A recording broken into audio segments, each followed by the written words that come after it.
Hello friends, मेरे YouTube channel में आपका बहुत बहुत स्वागत है। Myself Hema Chaudhary. मैंने अपनी फ़र्स्ट वीडियो में आपको कुछ निकाय के बारे में समझाया था। आशा करती हूँ कि आपको अच्छे से समझ आया होगा। अगर कोई डाउट है तो आप मुझे मेरे कमेंट्स बॉक्स में लिख सकते हैं। आज हम भारत के संवैधानिक विकास के बारे में पढ़ेंगे, जो कि बहुत ही इम्पोर्टेंट टॉपिक है और इस टॉपिक में से बहुत से क्वेश्चन ऐसे हैं जो कि एग्ज़ाम्स में पूछे जाते हैं।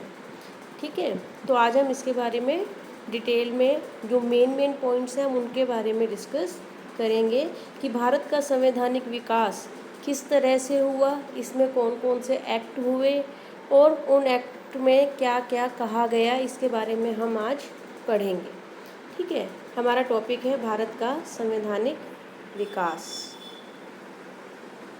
भारत का संवैधानिक विकास, इसमें आज मैं आपको थोड़ा बेसिक बताऊंगी कि इसमें आज हम क्या पढ़ेंगे। भारत का जो संवैधानिक विकास है वह 2 पार्ट्स में डिवाइड है। यह डिवाइड है नहीं, अगर हम करना चाहें तो इसको 2 पार्ट्स में हम अच्छे से देख सकते हैं। पहला है ईस्ट इंडिया कंपनी के अंतर्गत जो आते हैं और दूसरा ब्रिटिश क्राउन के अंतर्गत। ब्रिटिश क्राउन की जब हम बात की जाती है तो वो 1857 की बात की जाती है। उसके बाद जो ये एक्ट हुए 1857 के बाद जो भी एक्ट हुए वो सभी एक्ट ब्रिटिश क्राउन के अंतर्गत आते हैं।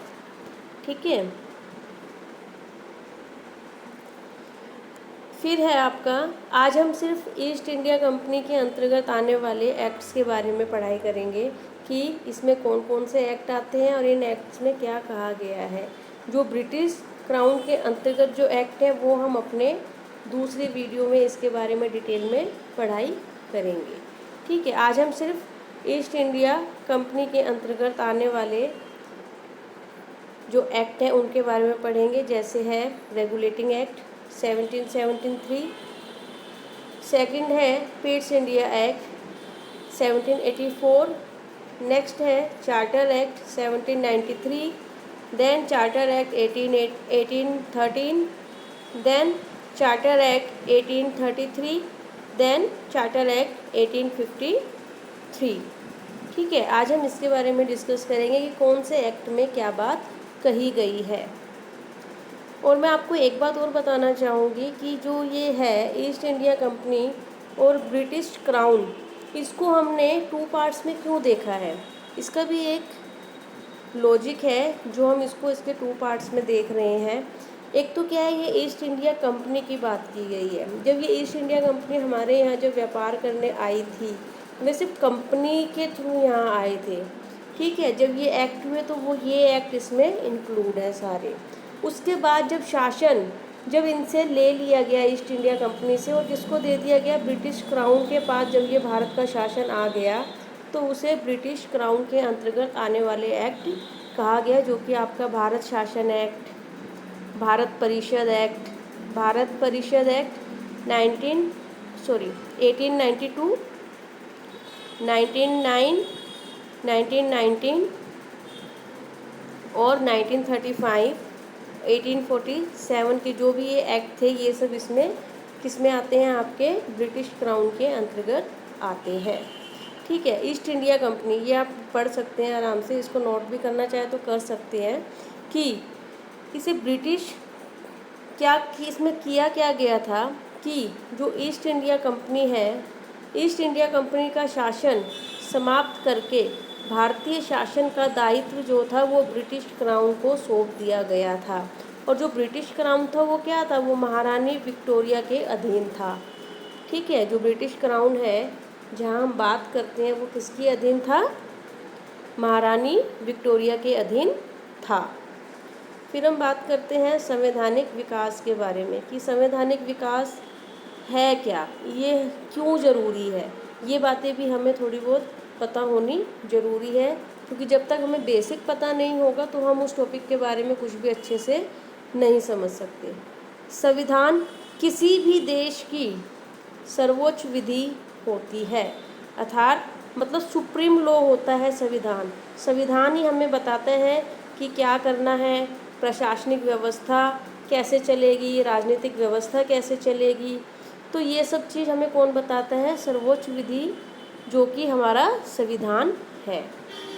देश की राजनीतिक, ये मैंने शॉर्ट में लिख रखा है, ये राजनीतिक है, राजनीतिक एवं प्रशासनिक व्यवस्था इसी के अनुसार चलती है। इसी के अनुसार मतलब हमारे संविधान के अनुसार ही देश की राजनीतिक और प्रशासनिक व्यवस्था चलती है।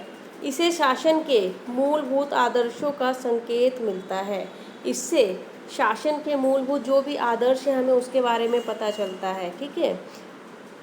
और गवर्नमेंट के विभिन्न अंग कैसे काम करेंगे, उनके बीच अंतर संबंध, शक्ति संतुलन कैसे होगा, जैसे न्यायपालिका, कार्यपालिका, विधायिका, तो ये सब अपना काम कैसे करेंगे, इनका आपस में क्या रिलेशन है, कैसे ये एक दूसरे पर डिपेंड है, इनके बीच क्या संबंध है, तो ये सब चीज़ों का पता हमें किससे पता चलता है? हमारे संविधान से पता चलता है।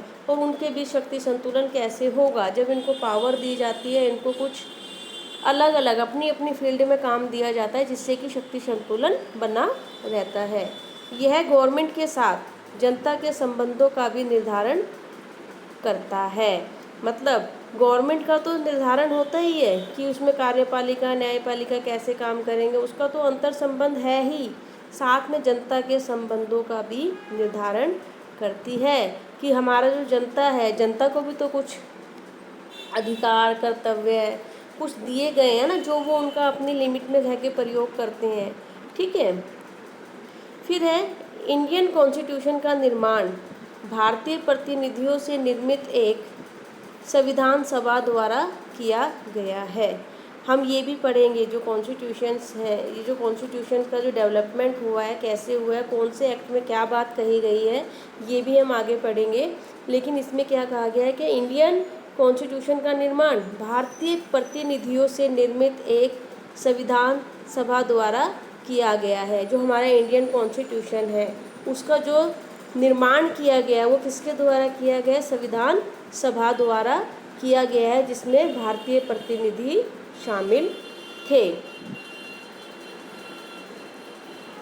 इसमें उल्लेखित अधिकांश प्रावधानों का विकास भारत में ब्रिटिश शासन के दौरान हुआ है।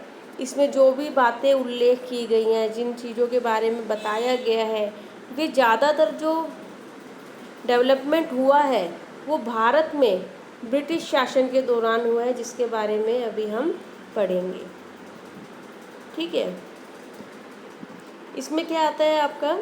फर्स्ट एक्ट आता है 1773 का रेगुलेटिंग एक्ट। फर्स्ट टाइम इस एक्ट द्वारा ब्रिटिश शासन ने ईस्ट इंडिया कंपनी के भारतीय मामलों के प्रशासन पर नियंत्रण स्थापित करना शुरू किया। मतलब जो ये एक्ट था, जब ये इस एक्ट के द्वारा क्या हुआ, भारत में पहली बार जो ब्रिटिश शासन थी उसने ईस्ट इंडिया कंपनी के भारतीय मामलों के प्रशासन पर नियंत्रण स्थापित करना शुरू कर दिया था। मतलब कि जो ब्रिटिशर्स थे उन्होंने किसके थ्रू शासन करना स्टार्ट किया था? ईस्ट इंडिया कंपनी के थ्रू। कहाँ? भारत के मामलों में जो प्रशासन से रिलेटेड जो था उस पर नियंत्रण स्थापित करना शुरू कर दिया था। भारत के, ये बहुत क्वेश्चन आपसे पूछा जाता है। और भारत के गवर्नर जनरल को, जो बम्बई के गवर्नर जनरल थे, बम्बई के जो गवर्नर थे उनको बंगाल के गवर्नर जनरल के अधीन कर दिया गया। पहले सिर्फ बम्बई के गवर्नर हुआ करते थे, जो बम्बई में जो गवर्नर थे वो हुआ करते थे। बाद में क्या किया गया, जो बंगाल के गवर्नर जनरल के अधीन कर दिया गया। जो बम्बई का जो गवर्नर था उसको किसके अंडर कर दिया गया? भारत के गवर्नर जनरल के अधीन कर दिया गया। ये क्वेश्चन पूछा जाता है कि कौन से एक्ट में बम्बई के गवर्नर जनरल को बंगाल के गवर्नर जनरल के अधीन कर दिया गया? तो कौन से एक्ट है आपका? 1773 का रेगुलेटिंग एक्ट। और इसमें क्या किया गया, जो गवर्नर जनरल था, जो बंगाल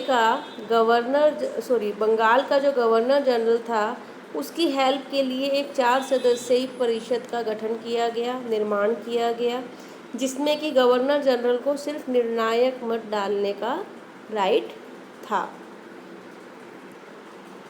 और जो ये गवर्नर जनरल बने थे, जो बंगाल के गवर्नर जनरल के अधीन जो बम्बई के गवर्नर जनरल को कर दिया गया था, इसमें गवर्नर जनरल को निर्णायक मत का डालने का अधिकार था। और जो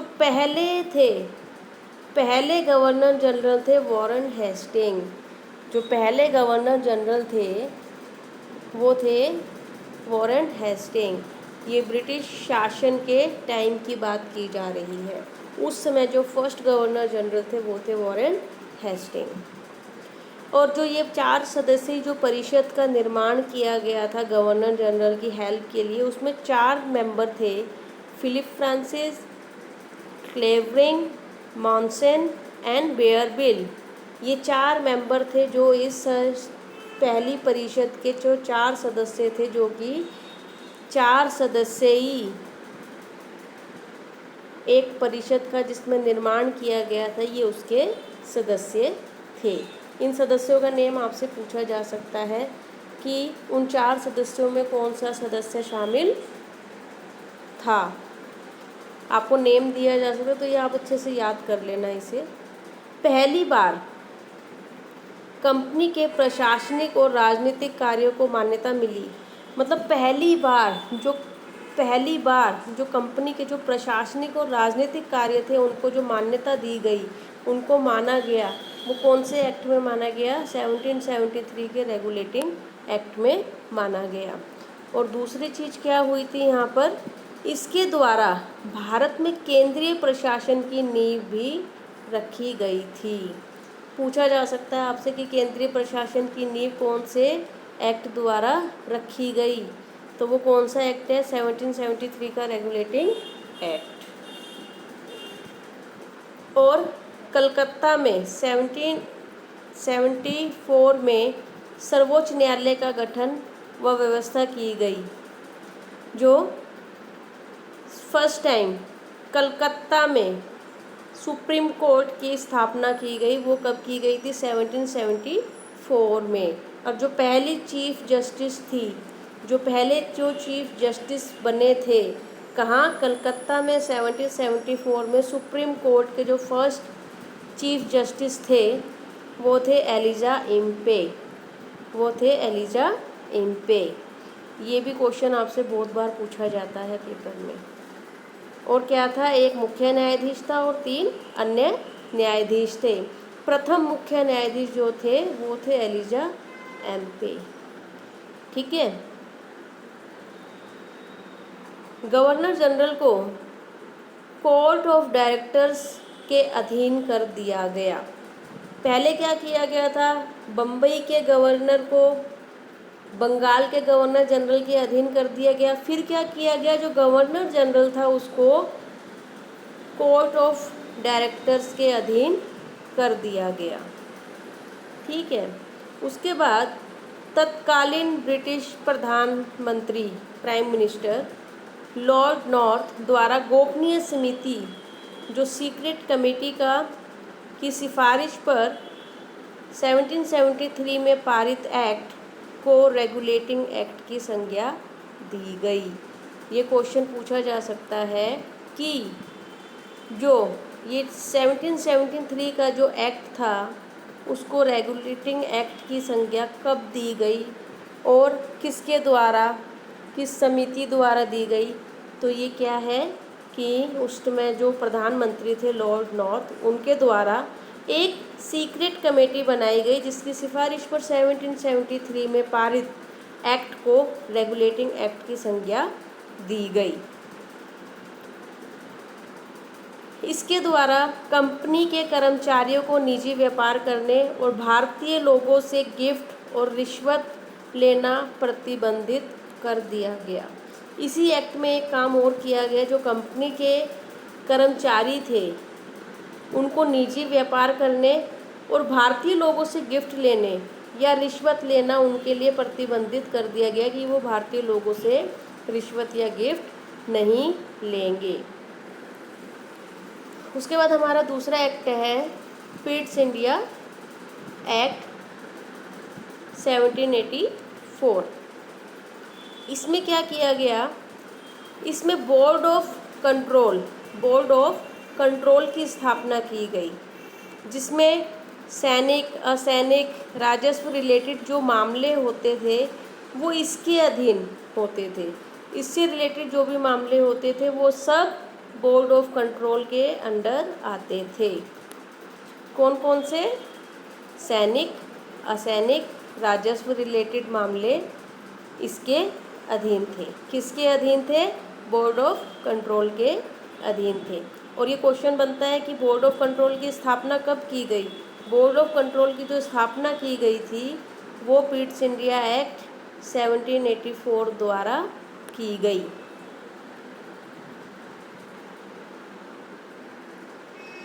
रेगुलेटिंग एक्ट 1773 की कमियों को दूर करने के लिए ब्रिटिश संसद ने संशोधित अधिनियम 1784 में पारित किया, जिसे एक्ट ऑफ सेटलमेंट के नाम से भी जाना जाता है। जो हमारा 1773 का जो एक्ट था रेगुलेटिंग एक्ट, उसमें कुछ कमियां थी।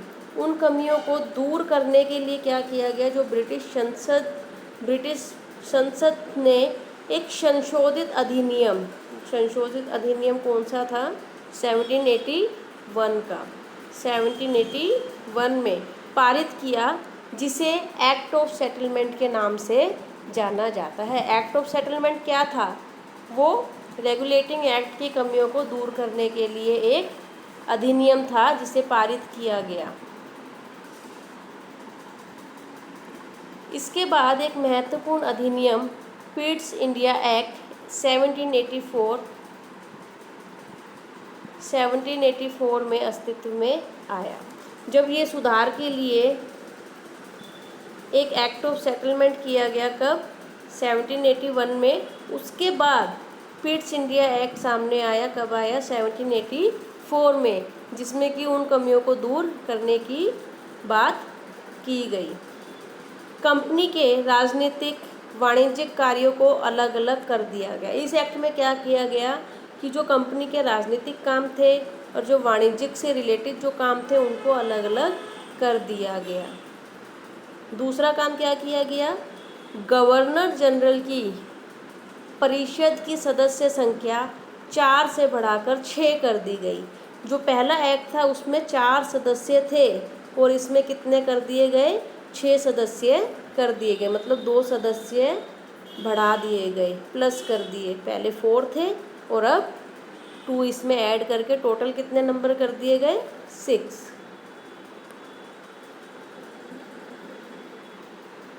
अब इस एक्ट के 2 कारणों से ये एक्ट जो था काफ़ी महत्वपूर्ण था।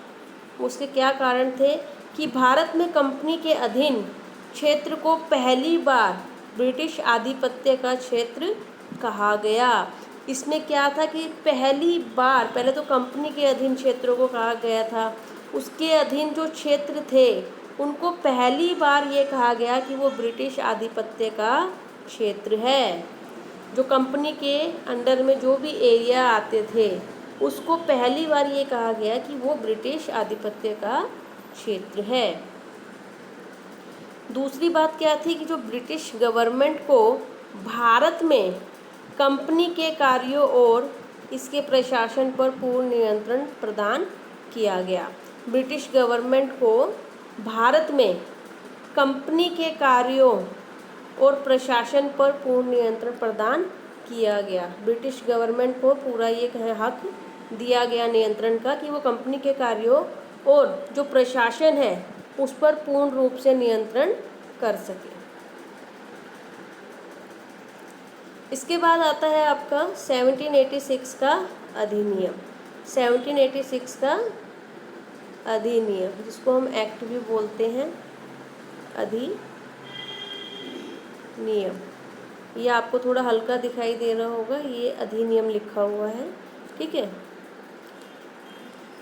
गवर्नर जनरल लॉर्ड कॉर्नवालिस को मुख्य सेनापति की शक्तियां प्रदान की गई। इस एक्ट में क्या किया गया जो 1786 का जो एक्ट था उसमें क्या किया गया, गवर्नर जनरल, उस टाइम जो गवर्नर जनरल थे वो थे लॉर्ड कॉर्नवालिस, उसको क्या किया गया, मुख्य सेनापति की शक्तियाँ प्रदान की गई। जो एक सेनापति को जो शक्तियाँ मिलनी चाहिए वह शक्तियाँ लॉर्ड कॉर्नवालिस को प्रदान की गई। विशेष परिस्थितियों में गवर्नर जनरल को अपनी परिषद के निर्णयों को रद्द करने का अधिकार दिया गया। पहले ये अधिकार नहीं था गवर्नर जनरल को, लेकिन इस एक्ट के द्वारा, जो 1786 का जो ये एक्ट था, इस एक्ट के द्वारा क्या गया कि विशेष परिस्थितियों में कुछ सिचुएशन डिसाइड कर दी गई थी कि ये अगर ये सिचुएशन होती है तो उस परिस्थिति में गवर्नर जनरल को अपनी परिषद के निर्णयों को रद्द करने का अधिकार है, वो उनके निर्णयों को रद्द कर सकता है। इसके बाद आता है हमारा चार्टर अधिनियम एक्ट, जो कि 1793 में हुआ। इसमें क्या किया गया, जो कंपनी के जो व्यापारिक अधिकार थे उनको 20 ईयर्स के लिए बढ़ा दिया गया।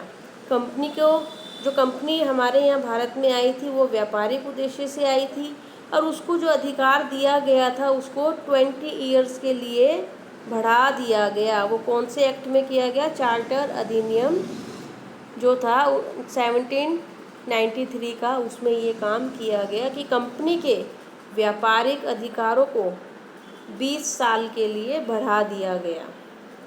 और जो बोर्ड ऑफ कंट्रोल था उसके अधिकारियों का वेतन भारतीय कोष से दिया जाने लगा।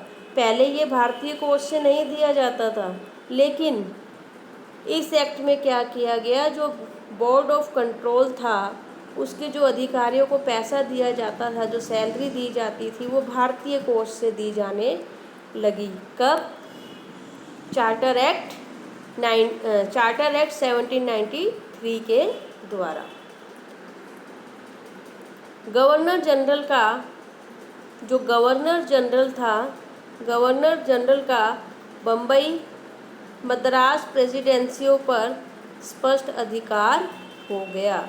उस समय जो गवर्नर जनरल था वो कहाँ कहाँ था, बम्बई और मद्रास की जो प्रेसिडेंसी थी वहाँ पर इनका साफ साफ अधिकार हो गया।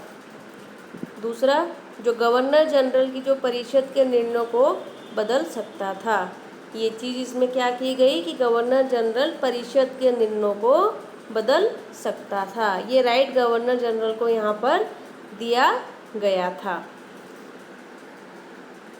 फिर आता है चार्टर अधिनियम। चार्टर अधिनियम 1813 का चार्टर अधिनियम, इसको हम लॉर्ड मिंटो अधिनियम के नाम से भी जानते हैं। इस एक्ट को हम लॉर्ड मिंटो अधिनियम के नाम से भी जानते हैं। इसमें क्या किया गया था कि कंपनी के व्यापारिक एकाधिकार को समाप्त कर दिया गया। जो कंपनी को जो व्यापारिक एकाधिकार, जो उसको राइट मिला हुआ था कि बस व्यापार करने का राइट सिर्फ कंपनी को ही है, उस राइट को समाप्त कर दिया गया। लेकिन चीन से व्यापार, चाय का व्यापार पर अधिकार बना रहा। जो चीन के साथ व्यापार किया जाता था और जो चाय का जो व्यापार किया जाता था, इन पर व्यापार का अधिकार कंपनी का जो था वो बना रहा, इसको ख़त्म नहीं किया गया। बाकी जो व्यापारिक अधिकार थे वे समाप्त कर दिए गए थे, लेकिन चीन से जो व्यापार और चाय के व्यापार को एकाधिकार बना रहने दिया गया, इसको समाप्त नहीं किया गया। अगले 20 साल के लिए कंपनी को भारतीय प्रदेशों और राजस्व पर नियंत्रण का अधिकार दिया गया। अगले 20 साल के लिए, मतलब जो आने वाले जो 20 ईयर्स थे, उसके लिए कंपनी को भारतीय प्रदेशों और राजस्व पर नियंत्रण का अधिकार दिया गया। जो भारतीय प्रदेश है उनसे जो राजस्व लेना है या उस पर जो नियंत्रण करना है, वो राइट उसका बना रहा, बल्कि उसको 20 साल के लिए बढ़ा दिया गया था। ब्रिटिश व्यापारियों के लिए लाइसेंस के साथ भारत के व्यापार का अधिकार दिया गया। जो ब्रिटिश व्यापारियों के लिए लाइसेंस के साथ भारत से व्यापार का अधिकार भी दिया गया। जो ब्रिटिश व्यापारी थे उनको लाइसेंस भी दिया गया और उनको ये भी कहा गया कि वो भारत से व्यापार भी कर सकते हैं, उनको ये अधिकार दिया गया। दूसरा, भारतीयों की शिक्षा के लिए हर साल 1 लाख रुपए व्यय का प्रावधान किया गया, कि भारतीयों के लिए जो शिक्षा से रिलेटेड जो खर्चा करना है वो हर साल 1 लाख रुपए किया जाएगा। ईसाई मिशनरियों को भारत में धर्म प्रचार की छूट दी गई।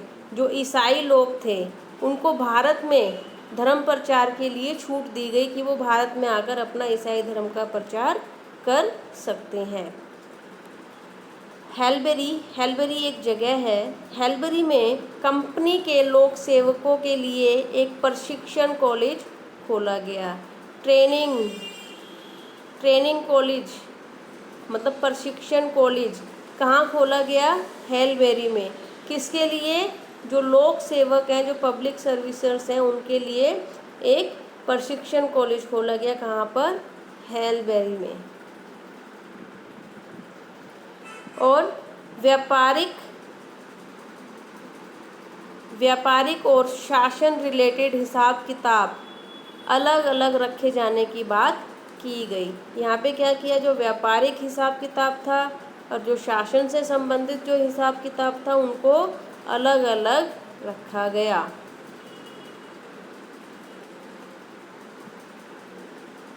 इसके बाद है हमारा charter act 1833।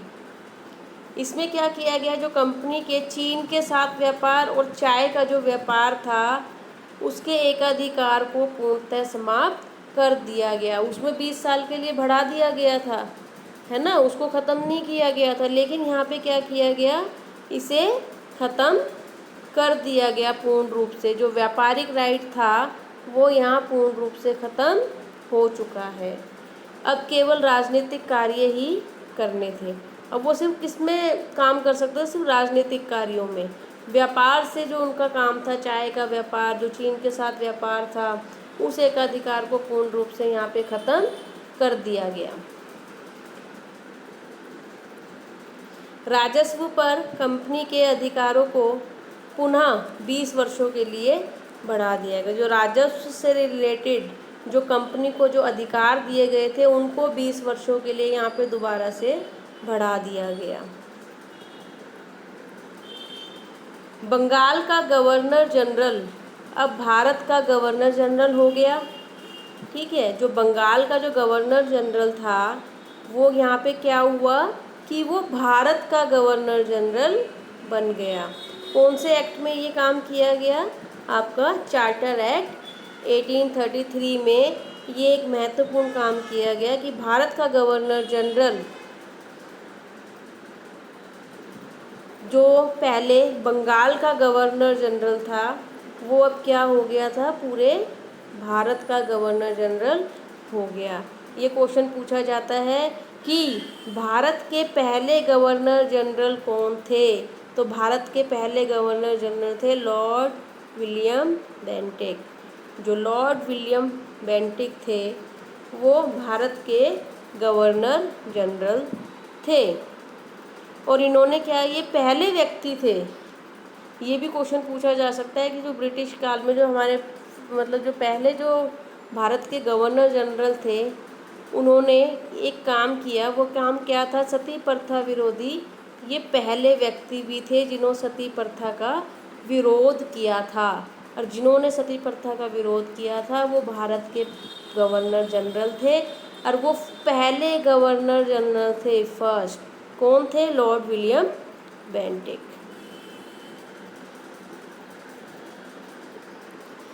First Indian governor general Lord William Bentinck हुए थे।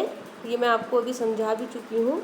बंगाल के गवर्नर जनरल को भारत का गवर्नर जनरल कहा गया, जिसमें सभी नागरिक और सैन्य शक्तियाँ निहित थी।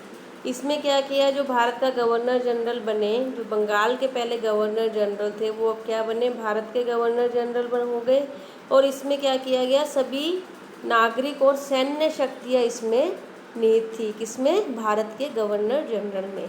इस प्रकार इस एक्ट ने पहली बार एक ऐसी सरकार का निर्माण किया जिसका ब्रिटिश कब्जे वाले संपूर्ण भारतीय क्षेत्र पर पूर्ण नियंत्रण था।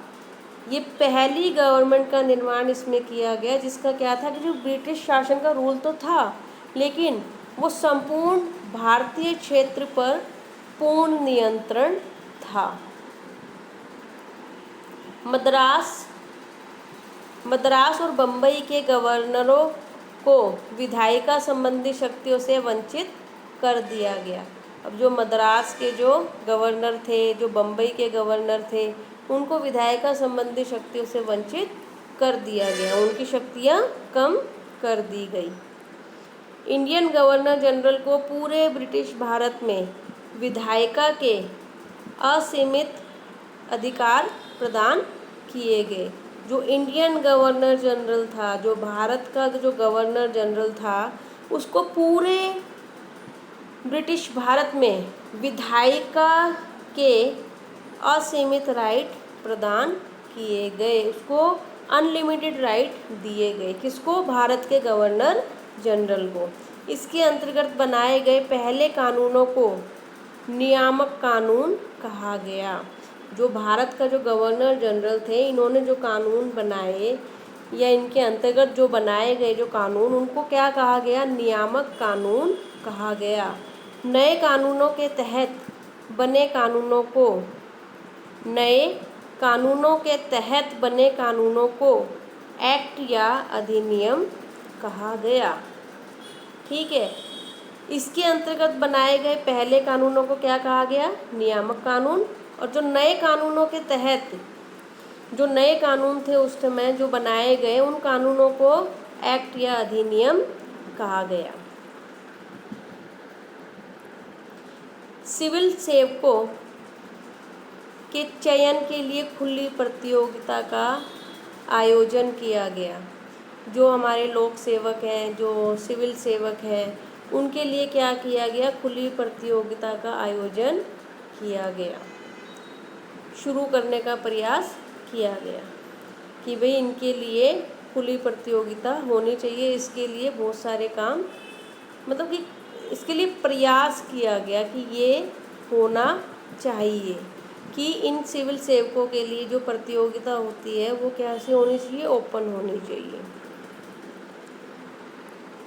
गवर्नर जनरल की परिषद में विधि सदस्य के रूप में जो गवर्नर जनरल की जो परिषद थी उसमें एक विधि सदस्य जो कि लॉ से रिलेटेड होते हैं, उसमें क्या किया गया? लॉर्ड मैकॉले को शामिल किया गया।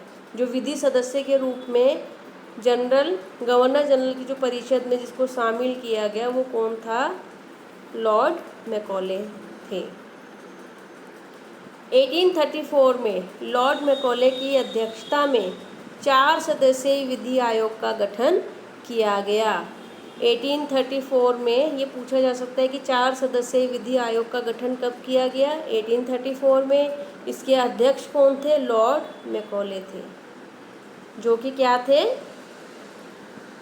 गवर्नर जनरल की परिषद में एक विधि सदस्य थे। इन्हीं की अध्यक्षता में 1834 में 4 सदस्यीय विधि आयोग का गठन किया गया। विधि आयोग की स्थापना की गई। एलनबरो द्वारा दास प्रथा को गैर कानूनी घोषित कर दिया गया। जो एलनबरो थे उनके द्वारा क्या किया गया? दास प्रथा को गैर कानूनी घोषित किया गया।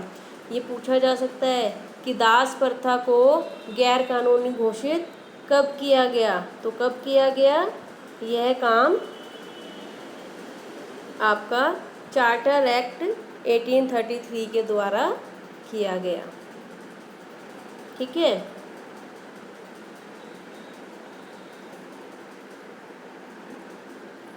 और किसके द्वारा किया गया? एलनबरो के द्वारा किया गया। 1833 में सिविल सेवकों के चयन के लिए खुली प्रतियोगिता की बात की गई, परंतु कोर्ट ऑफ डायरेक्टर्स के विरोध के कारण इस प्रस्ताव को समाप्त मतलब जो ये प्रावधान था जिसकी बात की गई थी कि सिविल सेवकों के लिए खुली प्रतियोगिता होनी चाहिए, उसको कोर्ट ऑफ डायरेक्टर्स के इसने क्या किया, कोर्ट ऑफ डायरेक्टर ने इसका विरोध किया। कोर्ट ऑफ डायरेक्टर ने क्या किया, खुली प्रतियोगिता का कोर्ट ऑफ डायरेक्टर ने विरोध किया, जिसके कारण इस प्रावधान को समाप्त कर दिया गया। यह काम हुआ ही नहीं। सहकारी सेवा भारतीयों के लिए खोल दी गई। जो सरकारी सेवा थी, जो गवर्नमेंट सर्विसेज थी, वो किसके लिए खोल दी गई, भारतीयों के लिए, कि हाँ कि भारतीयों को भी ये अधिकार दिया जाए। यूरोपियों के लिए भारत के द्वार खोल दिए गए कि जो यूरोपीय हैं वो भारत में आ सकते हैं, ठीक है। उन्हें भारत में रहने, भूमि खरीदने के भी राइट दिए गए। किनको, यूरोपियों को। पहला राइट क्या दिया गया, भारत में रहने का। दूसरा, उनको यहाँ पे भूमि खरीदने का भी राइट दिया गया। किनको, यूरोपियों को। इसके बाद है चार्टर अधिनियम 1853। चार्टर अधिनियम 1853, इसमें क्या हुआ था, जो 1793 और से 1853 के दौरान, 1793 और 1853 के दौरान ब्रिटिश संसद द्वारा पारित किए गए चार्टर अधिनियमों की श्रृंखला में यह अंतिम अधिनियम था, ठीक है। हमने बात की है ना कि 2 पार्ट्स में डिवाइड करके हम इसको पढ़ रहे थे कि पहला क्या था, जो ईस्ट इंडिया के अंडर में जो आते थे, उसके बाद ब्रिटिश क्राउन में ये अधिनियम हुए, ठीक है। तो ये क्या था कि 1793 से 1853 के दौरान ब्रिटिश संसद द्वारा किए गए चार्टर अधिनियमों की श्रृंखला में यह अंतिम अधिनियम था। कौन सा अंतिम अधिनियम था, चार्टर एक्ट 1853। क्योंकि इसके बाद भारत शासन अधिनियम जो कि 1858 है, वह शुरू हो गया था, ठीक है, जिसे हम ब्रिटिश क्राउन के अंतर्गत आने वाले एक्ट्स में पढ़ेंगे। दूसरा, इसमें क्या किया गया कि संवैधानिक विकास की दृष्टि से यह एक्ट एक महत्वपूर्ण अधिनियम था। ये जो एक्ट था, चार्टर एक्ट 1853, ये काफ़ी महत्वपूर्ण अधिनियम था। इसमें क्या किया गया, पहली बार गवर्नर जनरल की परिषद के विधायी एवं प्रशासनिक कार्यों को अलग कर दिया गया। पहली बार जो गवर्नर जनरल की जो परिषद थी, उसमें क्या किया गया कि जो विधायी और जो प्रशासनिक काम थे उनको क्या किया गया, अलग अलग कर दिया गया कि ये अपना अलग है और प्रशासनिक कार्य अलग है। और इसी के तहत परिषद में 6 नए पार्षद और जोड़े गए, उन्हें विधान पार्षद कहा गया। इस परिषद में 6 मेंबर और जोड़े गए, जिन्हें क्या कहा गया, विधान पार्षद कहा गया। अर्थात गवर्नर जनरल के लिए नई विधान परिषद का गठन किया गया। जो ये 6 सदस्य जोड़े गए वो विधान पार्षद कहे गए और नई विधान परिषद का गठन किया गया। किसके लिए, गवर्नर जनरल के लिए, जिसे भारतीय केंद्रीय विधान परिषद कहा गया। जिसे क्या बोलते हैं, भारतीय विधान परिषद भी कहा जाता है। किसे, नई विधान परिषद को केंद्रीय विधान परिषद भी कहा जाता है। परिषद की इस शाखा ने छोटी संसद की तरह काम किया। मतलब एक ये पार्लियामेंट की तरह थी, जिसे स्मॉल पार्लियामेंट का नाम दिया गया। इस प्रकार विधायिका को पहली बार सरकार के विशेष कार्य के रूप में जाना जाने लगा। किसको, विधायिका को किसके रूप में जाना जाने लगा, सरकार के विशेष कार्य के रूप में, कि गवर्नमेंट से रिलेटेड जो काम करेगी वो ये विधायिका है, जिसे छोटी संसद के नाम से जाना जाता है। भारत के लिए 12 सदस्यीय विधान परिषद, भारत के लिए 6 तो पहले ही थे ना इसमें, उसमें 6 और जोड़ दिए गए जो कि विधान पार्षद कहलाए और फिर इसका नाम क्या हुआ, विधान परिषद। तो ये 12 सदस्यीय विधान परिषद जो थी, इसको क्या बोलते हैं, लेजिस्लेटिव काउंसिल की स्थापना की गई। किसके लिए, भारत के लिए। सरकारी नियुक्तियों के लिए प्रतियोगी परीक्षा का प्रावधान किया गया कि जो सरकारी जॉब के लिए जिनको सेलेक्ट किया जाएगा या जिनको चुना जाएगा उनको किसके द्वारा चुना जाएगा? प्रतियोगी परीक्षा के द्वारा चुने जाने का प्रावधान किया गया।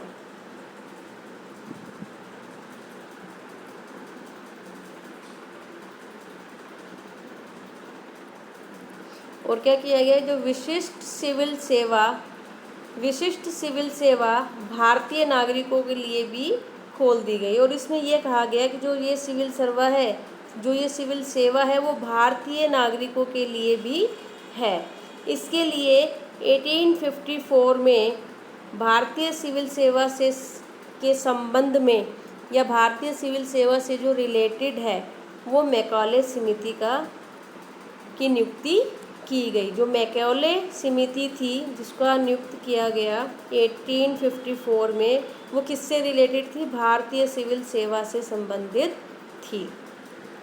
और पहली बार भारतीय केंद्रीय विधान परिषद में स्थानीय प्रतिनिधित्व का आरंभ हुआ या किया गया।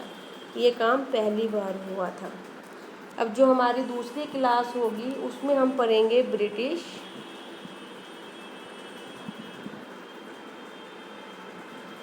ब्रिटिश क्राउन के अंडर जो भी एक्ट आते हैं उनके बारे में हम अपनी नेक्स्ट क्लास में पढ़ेंगे। ठीक है, आज की क्लास यहीं तक। नमस्कार।